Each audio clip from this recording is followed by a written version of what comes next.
as a young man, as I was exploring the metaphysical world, I also was very, very interested in science and math, and I was good at it too. So I went into the engineering field and actually got a degree in electrical engineering from the University of Waterloo. And what I found was there was a very much a connected link between what I was learning from science and what I was learning about magnetic fields and how energy works, and how that connects with the energy I was experiencing in the metaphysical world. And so I found the two, instead of being at polar opposites, actually enhance each other. And I find in my engineering work, I use my intuition and I use my ability to read things actually quite a bit more than you would imagine. And it enhances both my work as a professional engineer and my work as an energy practitioner.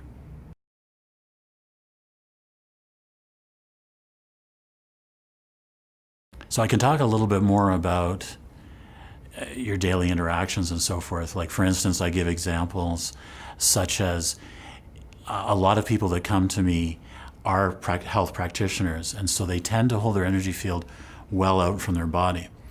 Now, the interesting thing, we can talk about this too, if I'm doing workshops with police constables, they tend to hold their energy field in very, very tight to their body. Now, neither one is right or wrong. But you have to think about it. If you're walking down a busy street in a major city, and there's people walking close to you, and you have your energy field 20 or 30 feet out, imagine all those people are actually walking through a part of you. Is that what you want? You may, in that case, want to hold it in tighter so that you don't have all those different people walking through you. Now, at a family gathering where you're with loving people, yes, push your energy field out and feel that love and give that love. In the sense of somebody like a police constable, holding your energy field in tight does enhance your self-defense. So you have 7 auras. The first aura is just inside your body. The second aura is something that people commonly see because it's around your physical body. And then you have multiple auras that go out to 7. When you bring all of them in tight against your body, so the 7th aura is just outside your body, you've really strengthened and empowered yourself and your energy field. And that's good for self-defense, which you may need in certain interactions, either in your workplace, or say you just happen to be out late at night in an area that you're not very comfortable with.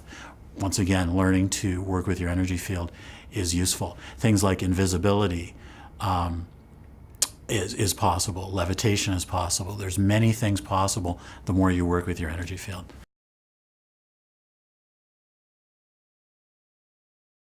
A little bit, yeah. Yeah, I've levitated enough that my feet were off the ground and you know, the biggest impediment to all of this work is fear, by far. When people come to me and they say, Chris, I could do this as a child, or I could do this as a young person, and now I can't do it. Fear is by far the biggest impediment. So what happened to me when I started doing it? Fear came in, and I was back down on the ground. So yes, all things are possible, and things that I haven't done. People will discover other things. But it can all begin with the fundamental of working with your energy field, because working with your energy field, you're really working with your core energy stream, a core of energy that comes up from Mother Earth, comes up through your root chakra and empowers your energy field, and a beam of energy coming down from Father Sky in your crown that empowers your energy field. Now, scientists don't understand, for instance, why astronauts, when they're on the space station, that they come back as unhealthy as they do. None of the scientific and medical predictions meet how poor health these astronauts come back from the space station. And this is because the scientists and medical people are not understanding what's happening. They're too far away from their connection to Mother Earth. And actually, NASA knows that a manned trip to Mars is not possible because the astronauts will die before they get to Mars. We really have to overcome this connection we have with Mother Earth. The only way to do that is to take part of Mother Earth with us in the spacecraft. And I'm way out in left field. I'd only touch on this in the book. This is part of book 2 or book 3.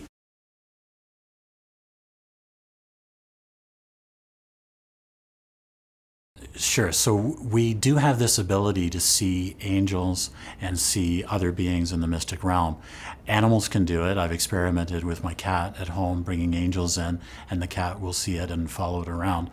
Now, my main work is with angels, just because of work that I do in the course of me giving back to Mother Earth and the type of work that I do. But I've run into many people that have worked with other type of mystical beings.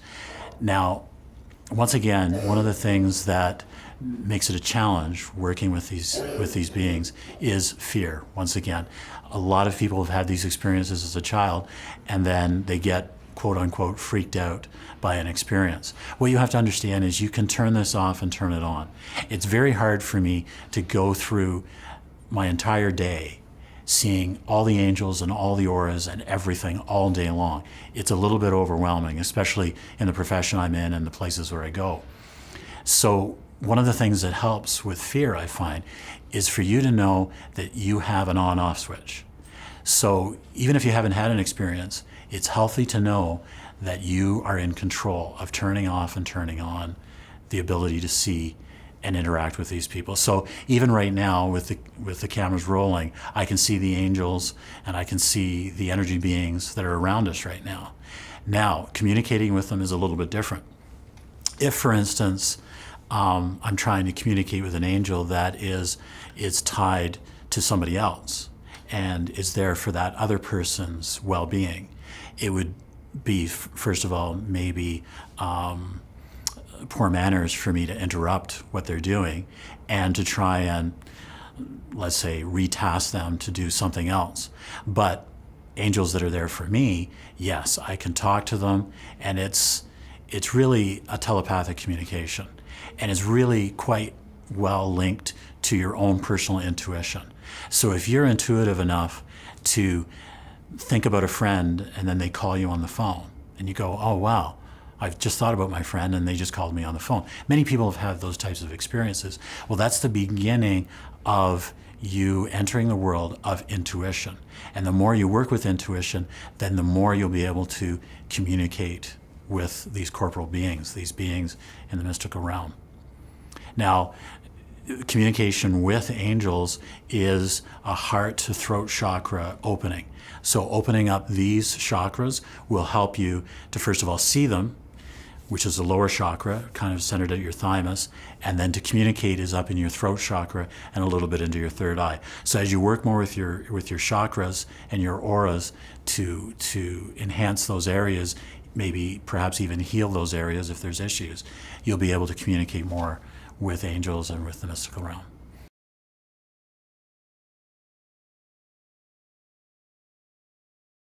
Yeah, fear is an interesting question because it's all of our emotions have a use. And we could talk a lot about some of the extreme emotions, why they would have a use. But fear, what use is it? Of course, we talk about the obvious. Yeah, okay, I'm not going to walk down that street because it's unlit and it's midnight and I'm in Toronto. So there's just that intelligent fear of, yeah, I'm not going to walk down that alley. So fear can be useful, but fear can also be completely overwhelming. And what I found now in my book, Working with Your Energy Field, you'll immediately strengthen yourself because you will have empowered your energy field and you'll feel stronger immediately, and you won't know why. But what's happening is all day long throughout our day, there's energies. There's energies from simple things like engineering equipment, transformers, light switches, and those type of things. Those energy fields are not that negative, but it's still entering our energy field. But as you go throughout your day, you don't know some person that walked through your energy field. You don't know what their background was. You don't know what energies they were bringing. Certain people might be actually beaming energy at you and maybe sending you negative emotions. So your fear may just come from interaction with the natural world. So you need to know that you don't even need to really read my book. Just empower your energy field. You immediately start to feel less fear and stronger. And then you can start working your way through your fear by identifying where it resides in your body. So fear, for instance, let's say I have a fear of riding my bicycle because I had a bad accident. So I fell off my bicycle, I hit the curb, and I damaged my leg, my hip, and my shoulder, all on my right side. Well, the fear of riding that bicycle again will reside in my head for sure, because I'm going to think about it.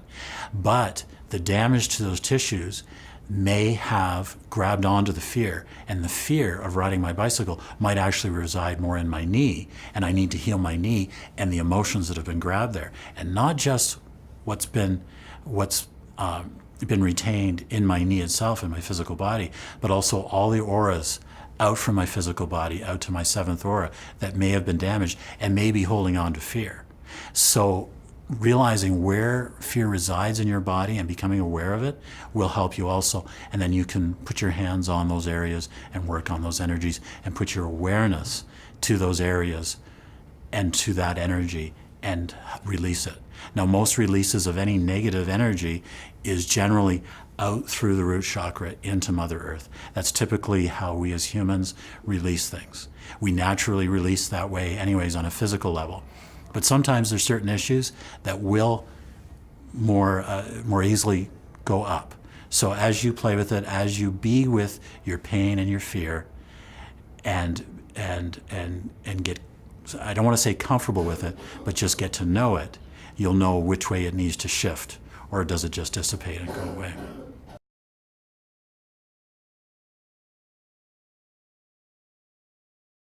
This does help with trauma, and I mentioned in my book that I can give you firsthand credence to what I do.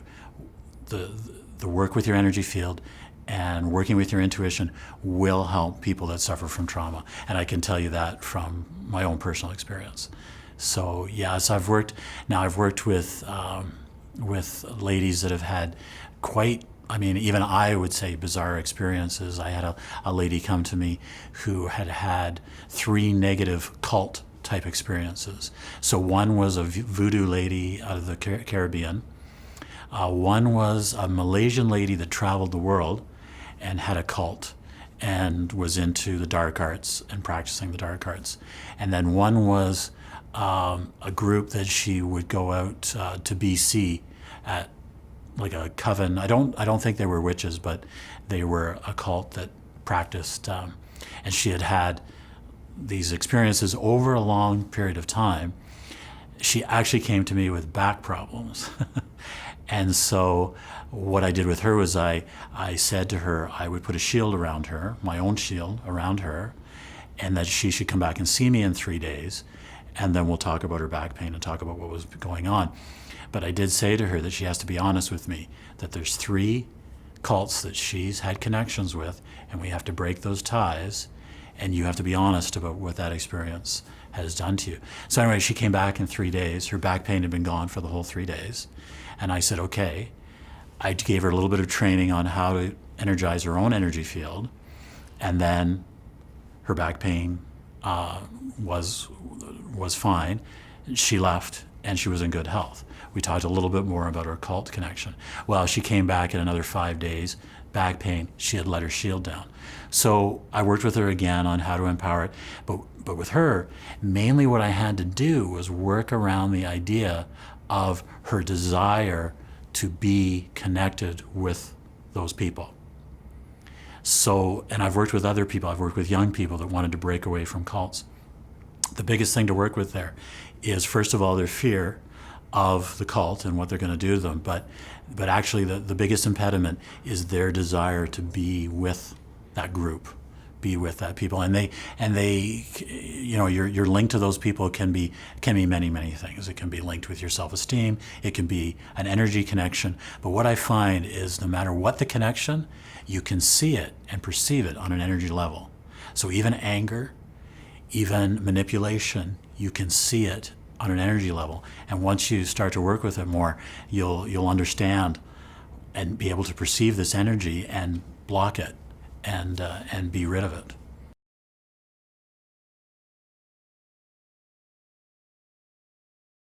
So I have people come to me that just want to learn how to remote view. Like that's a bit of an out there experience, right? How do I do that? So being an engineer, I think I really wanted to test myself. So I was the type of person that what I did was I would have people in California, friends in Czechoslovakia, friends in China, friends all over the world that I would interact with and get permission. I have to have complete permission on before I'll go in remote view and permission from them. And they have to be adults. I won't work with children with this type of thing. So anyways, we experimented. So they would either they wouldn't tell me what they were going to do. So some of them would be doing the craziest things, like out dancing in the snow without hardly any clothes on, or some of them would just be in an interesting place, but all of them were not in a place where I would expect them to be. And what I did was I was able to not only tell them what they were doing, what they were wearing, but what they were feeling, what they were thinking, because they were allowing me to. And then I would do things like, if they were outside, read license plates off cars. If they were inside, read books on the shelf. I had to test it so that I knew that what I was doing was real. And so after testing it enough times, then I learned to trust it. And so people come to me and say, well, I'd like to learn how to do this. So usually we use something that I call an energy bird to go out and begin with. But one interesting example was a couple from Romania who wanted to learn how to remote view. So I worked with them and helped them learn how to remote view. And then another interesting couple was a couple from Czechoslovakia who wanted, at first they just wanted to meet their recently deceased grandmother. So it was more mediumship, where we were talking to her in spirit, and they were able to talk, and she was able to come. And then they wanted to go to their hometown and be there for the wake that they were having for her, but they couldn't travel. They didn't have the means to purchase plane tickets. So we remote viewed there, and they were able to see the entire event. And they knew that they were really there, but afterwards when they called their family, Uncle so-and-so was doing this, he was crazy, and they were blown away in Czechoslovakia that essentially they were there for the wake. So that's an interesting skill to learn.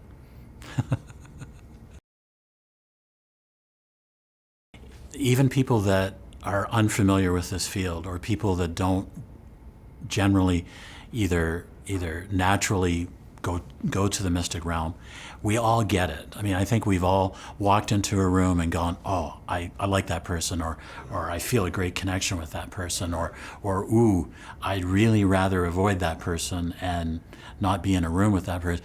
We all get those types of feelings.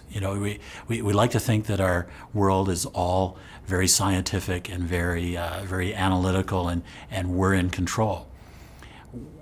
What this book does is it helps us to understand that even those feelings and those things that seem out there and strange, we can quote unquote control them to a certain extent by controlling how we interact with those things, and by actually perceiving them accurately and then reacting to them.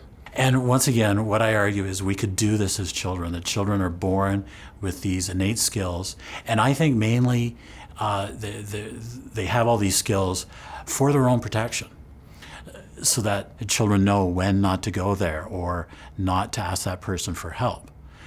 I tried to train my children when they were young not to avoid all strangers, because if they truly were away from parental defense, that stranger might save their lives, right? So more to trust themselves, so that they would know where to seek help. So children are born, I think we all know that they have quite an emotional IQ, but I think their spiritual IQ is off the charts. They can read energies, they can see things, and they can talk to angels and ask angels to come and help them. And I think they're given those abilities because they are so vulnerable. And then our society, of course, we train that out of them. We aren't there as parents to train them in those skills and to enhance that. And I mean, if a child gets told often enough that something is wrong, they'll start to believe it. As I say, I have people from all walks of my life take my workshops, and they're just blown away. You know, like once you start to work with it, it's amazing the change that can come over you at those family gatherings. They really are. And the thing that I caution in the book is when you start to empower yourself and when you start to cut off energies. For instance, if there was a family member who for many years had enjoyed the fact that they were beaming some negative energy at you all the time, when you cut them off, you have to expect a reaction from them. And sometimes it's even dramatic enough that they catch a cold or they get the flu or something like that. I've had that happen where they were energizing themselves from doing this. Now, some of the people I've worked with do a lot of work worldwide. So I've had the privilege of working with some people that work quite extensively with the United Nations, and they work all over the world in many, many different countries. Well, unfortunately, they're trying to do a lot of good work, but they do come in touch with other people that want to do a lot of unwork, I would call it, or like I say, some of the interactions that this lady had with cult experiences. So working with them and training them in how to clear this themselves, it helps them because then they have more energy. And I've had several of these people come to me, and Chris, I just have so much more energy. I'm just so much more capable. I don't have that back pain or that, but it's more than that. It's not just a physical. It's also spiritually, emotionally, they feel more empowered. They need less sleep. They're back to their normal sleep cycles. So the more you can work with this, the healthier you're going to be all around. And it affects everybody. Now, somebody like a police constable, because they already have such a strong aura, and they pull it in tight, and they're strong people, they don't have a lot of the issues that other people might have because they're not affected by and that's what makes them good at their job.